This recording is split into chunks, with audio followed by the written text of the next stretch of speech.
आइए हम लोग एनसीईआरटी 10th क्लास 8.1 का क्वेश्चन नंबर 9 का सॉल्यूशन हम लोग देखने जा रहे हैं। 7 और 8 क्वेश्चन का सॉल्यूशन पिछले वीडियो मैंने दे दिया था। तो कह रहा है कि त्रिभुज एबीसी में जिसका कोण भी समकोण है, यदि tan a बराबर 1/√3 है तो निम्नलिखित का मान ज्ञात करें। और इसमें दो क्वेश्चन दिए हुए हैं। पहला क्वेश्चन आपका है sin a into cos c plus cos a into sin c, और दूसरा क्वेश्चन है cos a into cos c minus sin a into sin c। तो दो क्वेश्चन इसमें दिया गया है और इस दोनों क्वेश्चन को भी हम बनाएंगे। तो सबसे पहले हम लोग लिखेंगे, माना कि त्रिभुज एबीसी एक समकोण त्रिभुज है जिसमें कोण बी बराबर 90 डिग्री है। हमने एक त्रिभुज की रचना किया और बी बराबर कितना डिग्री कर दिया, 90 डिग्री। और दिया हुआ है हम लोगों को tan a बराबर 1/√3। तो लिखिए tan a बराबर 1/√3। और चूंकि tan का फॉर्मूला होता है p बटा b, p के मतलब लंब और b के मतलब होता है आधार। तब बताइए लंब दिया हुआ और आधार दिया हुआ, तो हम लोग चले कोची, तो लंब आधार दिया हुआ है ना, तो लंब आधार दिया हुआ है तो हम लोग को चाहिए कर्ण। तो कर्ण के लिए हम लोग लगाएंगे पाइथागोरीय त्रिक।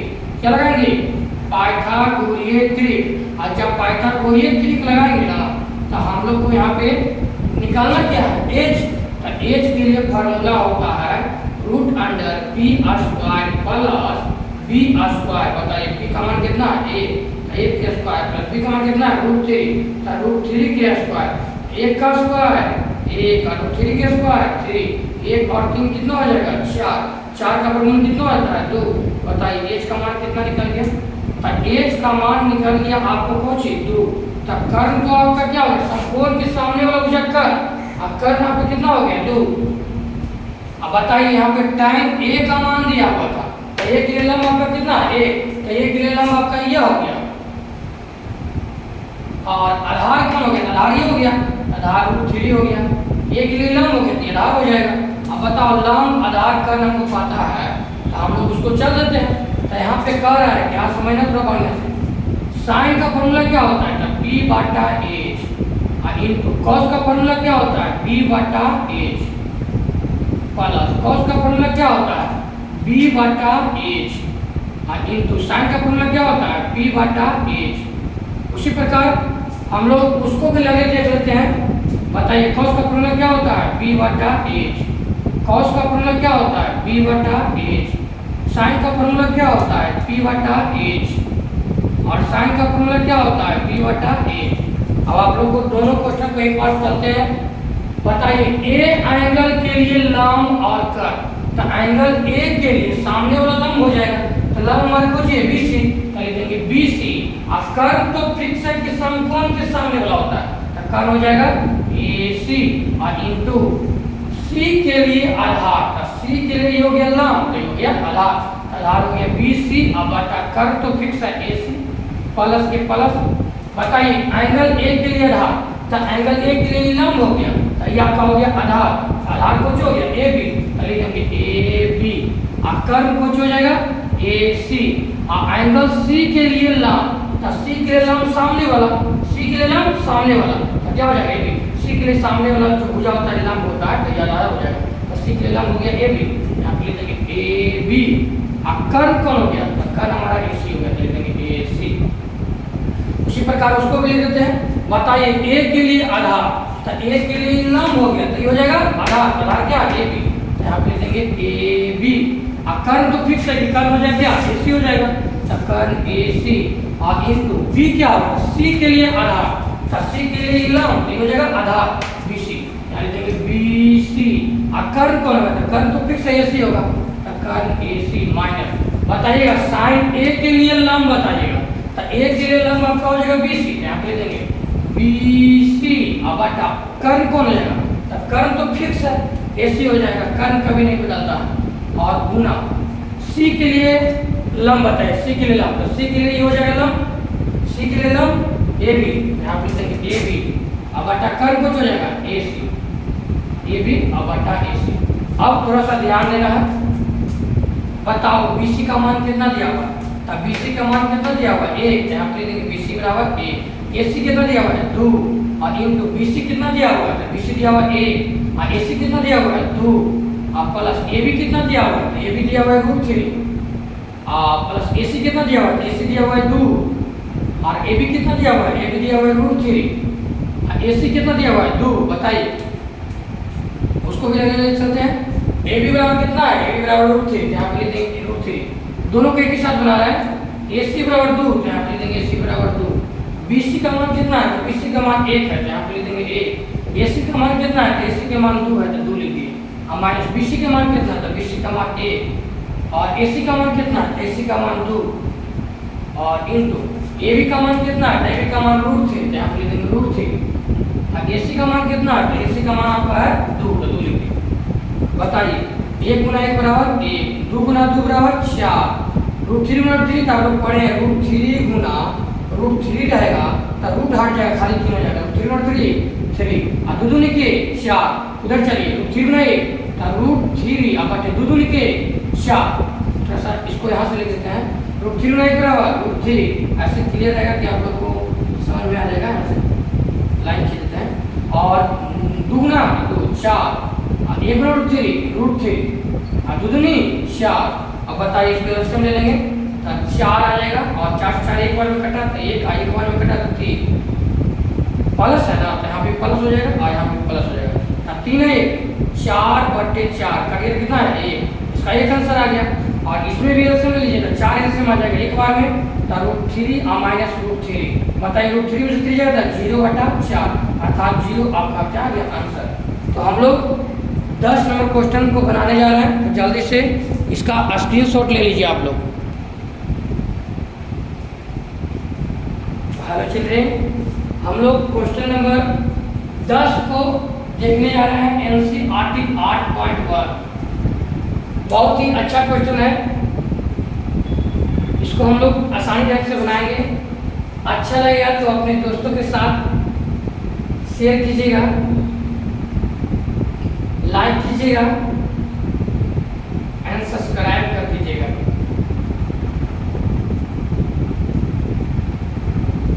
चलिए तो हम लोग सोल्व करते हैं। कहता है कि त्रिभुज PQR में Q पर समकोण है, यदि PQ प्लस QR बराबर 25 सेंटीमीटर है तब PQ बराबर 5 है, तो sin P और cos P और tan P का मान निकालें। तो सबसे पहले ऐसा क्वेश्चन में तो आप लोग करना क्या है, तो कहेंगे सोल्व और कहेंगे माना कि त्रिभुज PQR एक समकोण त्रिभुज है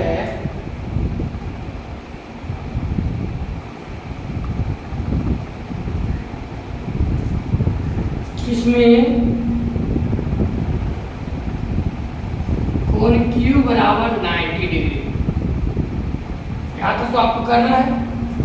अब दिया हुआ क्या है, दिया हुआ देखना क्वेश्चन में दिया हुआ रहता है, तो दिया हुआ है PR प्लस QR बराबर 25 सेंटीमीटर, तो यहाँ पे लिख देंगे कि PR प्लस QR बराबर 25 सेंटीमीटर और PQ बराबर 5 सेंटीमीटर। दोस्तों जाहिर सी बात है, याद करेगा ना तो QR कोड से पेमेंट करना पड़ेगा। वही दिया हुआ है PR प्लस QR बराबर 25 सेंटीमीटर। तो सबसे पहले हम लोग एक त्रिभुज की रचना कर लेंगे और त्रिभुज में कहना है क्या कि PQR त्रिभुज का नाम है और जहाँ Q 90 डिग्री है तो Q यहाँ पे 90 डिग्री से आ गया है, तो हम लोग कह देंगे कि कोण Q बराबर 90 डिग्री, तो ये आपका हो जाएगा P और हो जाएगा R। अब बताइएगा यहाँ पे PQ को वैल्यू 5 दे वाला था, PQ तो हमारा ही भुजा हो गया तो इसका मान दे वाला है 5 और PR और QR मतलब कि PR और QR को जोड़े हैं तो 25 आया। तो हम लोग इस दोनों में से कोई की कोई x मानेंगे, कहेंगे ना कि माना कि QR बराबर 1 सेंटीमीटर है, QR को क्या माने, QR को x माने तो ये हो जाएगा 25 माइनस x सेमी हो जाएगा ना, ये हो जाएगा 5 सेमी, 25 माइनस x सेमी। तो बताइए, आप फार्मूला पढ़े हैं कि समकोण त्रिभुज में कर्ण का वर्ग अन्य दो भुजाओं के वर्गों के योग के क्या होता है, बराबर होता है। तो हम लोग यहाँ पे लिख देंगे पाइथागोरीय त्रिक से, पाइथागोरीय त्रिक से, पाइथागोरीय त्रिक से चलेंगे। तो पाइथागोरीय त्रिक से जब चलेंगे तो स्क्वायर वाला चलेंगे, AC के स्क्वायर बराबर AB के स्क्वायर प्लस BC के स्क्वायर। लेकिन आप लोग को यहाँ FC नहीं चलना है, यहाँ कर्ण के स्क्वायर बराबर लंब के स्क्वायर प्लस आधार के स्क्वायर। तो इसको ऐसे लिखेंगे, कर्ण के स्क्वायर बराबर लंब के स्क्वायर प्लस आधार के स्क्वायर। और कर्ण हमारा कौन है, तो कर्ण है PR। तो कहेंगे PR के स्क्वायर बराबर P लंब हमारा PQ है, तो कहेंगे PQ के स्क्वायर प्लस आधार हमारा QR है, तो कहेंगे QR के स्क्वायर। अब बताइएगा PR कितना लेवल है, तो PR यहाँ से निकाल लीजिए। जब QR को x माने तो जल्दी बताइए, इसको करेंगे यहाँ पे थोड़ा सोल्व कर लेते हैं।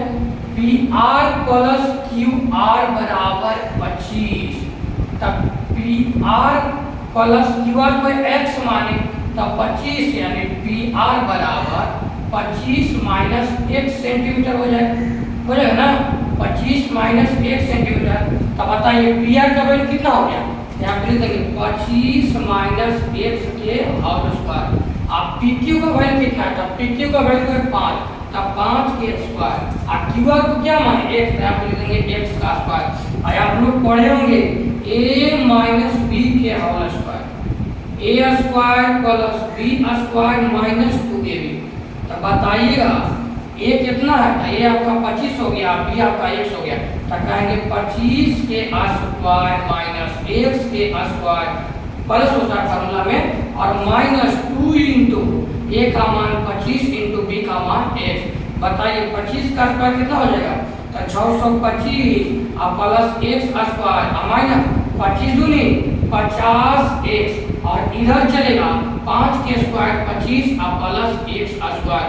आगे आएगा, इसको यहाँ पे लिख देते हैं, 5 के स्क्वायर 25 और प्लस x स्क्वायर।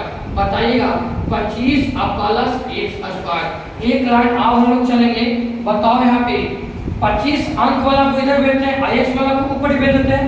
तो बताइए x वाला इधर भी प्लस में है और x इधर भी प्लस में है, तो बराबर के अगर आसपास में इधर भी पॉजिटिव इधर भी पॉजिटिव रहता है तो दोनों कट जाता है। तो x स्क्वायर से x स्क्वायर कट गया, 625 और ऊपर 25 प्लस में, तो ये कट जाएगा था माइनस में। अब बराबर कितना होता, कुछ भी नहीं है, इधर 50 माइनस में ऊपर जाएगा था प्लस में 50x।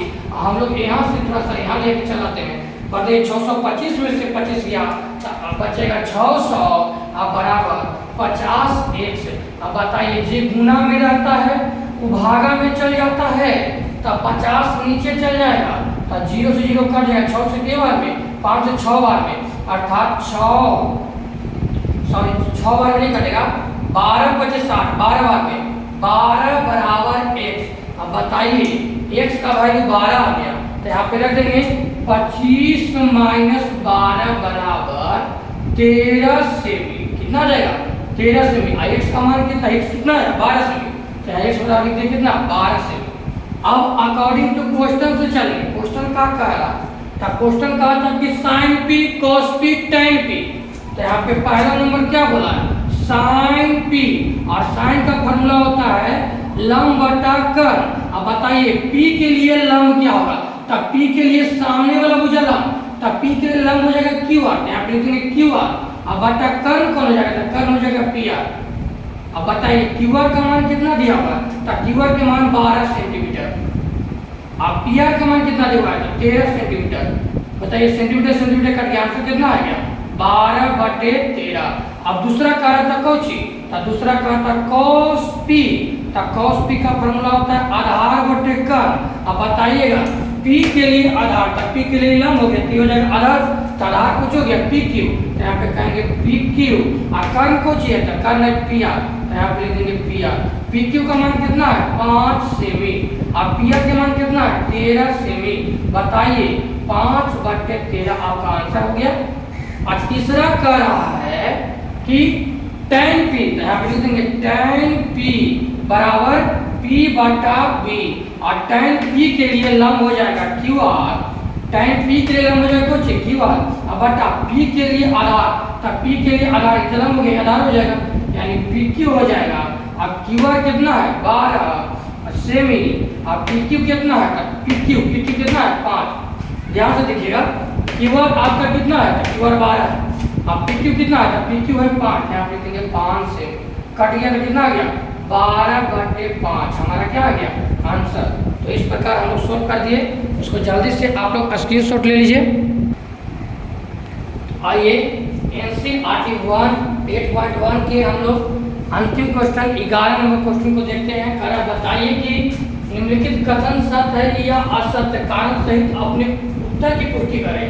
तो पहला करें tan a का मान सदैव 1 से कम होता है, तो tan का मान आप लोग पढ़े होंगे, tan का मान tan 0 0, tan 30 तो tan 30 1/√3, tan 45 1, tan 60 √3 और tan 90 अनडिफाइंड। तो देखिए tan का मान 1 या 1 से भी ज़्यादा होता है, भाई कह रहा है कि tan का मान सदैव 1 से कम होता है, तो नहीं कुछ कम होता है, नहीं ना ज़्यादा होता है। बोल रहा है क्या बोल रहा है असत्य, क्या बोल रहा है असत्य। लिख देंगे tan a का मान सदैव 1 या 1 से अधिक होता है, बोला है क्या गलत। अब कह रहा है कि कोण a के लिए किसी मान का sec a बराबर 5 होता है, तो इसको भागा दीजिएगा ना तो 2.4 आता है, जबकि sec का मान sec 0 0, sec 30 2/√3, sec 45 √2, sec 60 2, sec 90 undefined, मतलब कि बढ़ते जा रहा है, बढ़ भी सकता है। तो sec का मान 1 से अधिक भी होता है, 2 भी हो सकता है, 2 से भी ज़्यादा हो सकता है, तो ये आपका क्या हो जाएगा 7। और कहा कि sec का मान 1 या 1 से अधिक होता है। अब कह रहा है cos a का cos n का प्रयुक्त है, अब बाबू cos a cos n का नहीं है, cos a जो देख रहे हो ना, cos पहले होगा क्या, तब cos होगा कोसाइन, और कोसाइन जो है ना इसका संक्षिप्त, इसको हटाने के लिए हम लोग क्या किए, तब cos a लगा दिए, तो कोसाइन का संक्षिप्त रूप है। वही कर रहा है cos n के लिए, नहीं कोसाइन के लिए नहीं है, कोसाइन के लिए, तो आपका क्या हो जाएगा असत हो जाएगा। देखिए कोसाइन का है, कोसेक का नहीं है। आगे कॉट का एक का गुणनफल है, मतलब कॉट ये है जो आपस में गुणनफल है, तो बाबू कॉट a का गुणनफल नहीं है। अगर इसको अलग करोगे ना तो अर्थहीन हो जाएगा, अर्थात कहेंगे तो इसका कोई अर्थ नहीं होगा, लेकिन इसका गुणनफल नहीं है। अगर आप कहेंगे sin p, तो sin p का गुणनफल है, नहीं, अगर इसको अलग करें तो कोई अर्थ इसका नहीं रहेगा, लेकिन क्या गुणनफल है, तो नहीं गुणनफल नहीं, हो जाएगा कौची असत्य। और आप लोग को एक और बात करना है, किसी भी थीटा के लिए साइन का मान 1/√1/3 होता है कि नहीं, तब किसी भी थीटा के लिए इसको भागा दीजिए, तो 4 को हम लोग 3 से भागा देंगे, एक बार में 3 यानी 1.0, यानी कितना हो जाएगा, तो मतलब हो जाएगा 3 बार में। अब साइन 0 का मान 0, साइन 30 के मान, तो साइन 30 के मान 1/2, साइन 45 तो 1/√2, और साइन 60 √3/2, और साइन 90 1। साइन का अधिकतम मान 1 होता है, 1 से ज़्यादा नहीं होता है। और यहाँ पे कह रहा है कि 4/3 यानी भागा देते 1.3 आ गया, 1 से ज़्यादा नहीं होता है, और 1.3 आ गया। साइन का मान 1 से कभी अधिक नहीं होता है, लेकिन लिखा हुआ है तो हम लोग कहेंगे असत्य। नहीं तो इसको एक तरह से और बना सकते हैं, बताइए साइन का फॉर्मूला क्या होता है p/h, और p का मान कितना दिया है 4, और h का मान कितना दिए हैं 3। कभी कर्ण लंब से छोटा हो सकता है तो नहीं, तो इस तरह इसका भी आपका इस तरह से भी आपका असत्य हो जाएगा। तो मैंने 8.1 NCERT का और सॉल्यूशन आप लोग को मैंने दे दिया है, और इसको आप लोग जाइए प्लेलिस्ट से निकाल के देखिए, और अच्छा लगे तो लाइक कीजिएगा, शेयर कीजिएगा और सब्सक्राइब कीजिएगा, और अपने दोस्तों को भी बताइएगा, ठीक है ना। तो आज के इतना ही, बाकी हम मिलते हैं नेक्स्ट वीडियो के साथ।